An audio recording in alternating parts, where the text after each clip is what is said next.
Όπως γνωρίζετε, με εντολή του Πρωθυπουργού μετά το αίτημα του Περιφερειάρχη, κατέβηκε στην Κρήτη κυβερνητικό κλιμάκιο για να συνδράμει τους φορείς της τοπικής αυτοδιοίκησης. Οι καταστροφές είναι αρκετά μεγάλες, τα φαινόμενα είναι ακραία. Δεν είναι η ώρα για να μιλήσουμε μόνο για τα ακραία φαινόμενα των καιρικών συνθηκών. Υπάρχουν και κακοτεχνίες αρκετά έργα. Το δικό μας μέλημα ήταν πρώτον να αντιμετωπίσουμε τις έκτακτες καταστάσεις και να προστατεύσουμε τις ανθρώπινες ζωές. Όπως γνωρίζετε, η Γενική Γραμματεία Πολιτικής Προστασίας βρίσκεται στο νησί και με την παρουσία του Γενικού Γραμματέα και με του στρατηγού της πυροσβεστικής, της πολιτικής προστασίας. Έχουν απεγκλωβιστεί και είναι σε ασφαλές σημείο άνθρωποι που είχαν εγκλωβιστεί.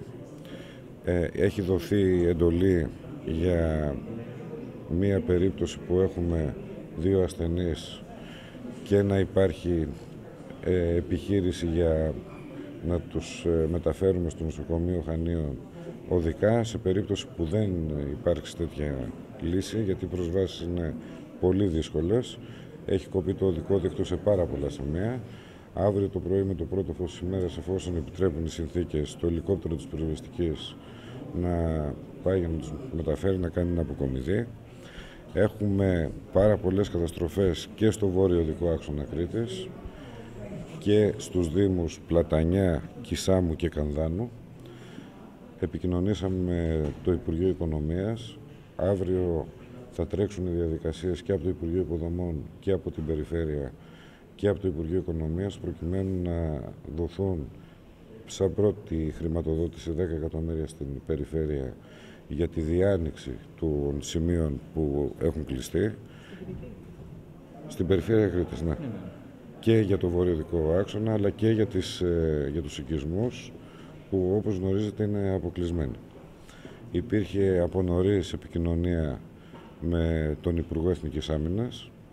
Στέλνουν 2 μεγάλες γέφυρες μπέλεϊ αύριο και θα στείλουν και άλλες, ώστε πρόχειρα να αποκαταστήσουμε, προσωρινά μάλλον, όχι πρόχειρα, να αποκαταστήσουμε τη σύνδεση με τους οικισμούς που έχουν πέσει δυστυχώς γέφυρες, μέχρι να τρέξουν γρήγορα οι διαδικασίες για να γίνουν γέφυρες που πρέπει να αποκατασταθούν εκεί που υπάρχουν βλάβες.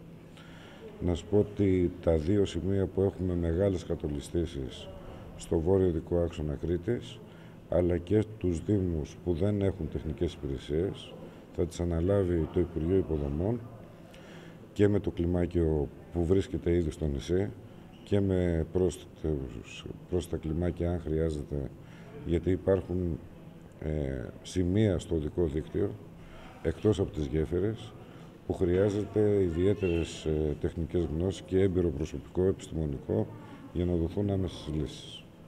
Η εντολή του Πρωθυπουργού είναι να γίνουν όλες οι απαραίτητες ενέργειες άμεσα για να αποκατασταθούν και τα δίκτυα και όλες οι βλάβες που υπάρχουν στην Κρήτη.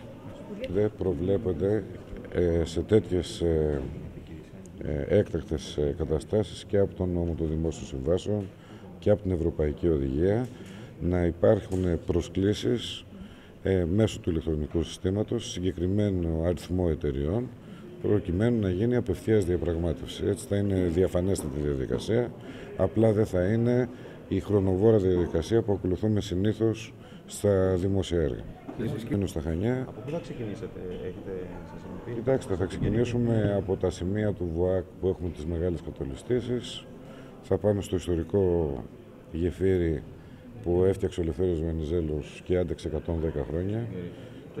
Το Κερίτη και δεν είχε συντηρηθεί, όπως και τα υπόλοιπα γεφύρια. Να ψάξουμε να βρούμε μία προσωρινή και μία μόνιμη λύση, γιατί εκεί εμπλέκεται και το Υπουργείο Πολιτισμού.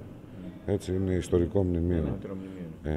Και πιστεύω ότι θα το αποκαταστήσουμε, όπως και άλλες γέφυρες που δυστυχώς δεν είχαν συντηρηθεί και από τις φυσικές καταστροφές υπέστησαν βλάβες, και συνέχεια θα πάμε και σε σημεία των δήμων που έχουν δεχτεί πολύ μεγάλες ζημιές.